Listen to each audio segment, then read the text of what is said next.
So you're here because it's time to change your filter again, and you're wondering which way to put it in. Don't worry, you're not alone. That little arrow on the side, it actually matters a lot.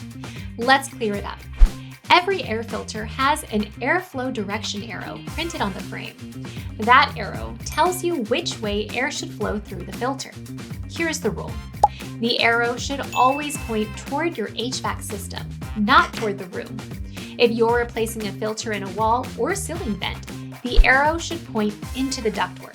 Why does this matter? Filters are designed to catch debris on one side and let clean air pass through the other.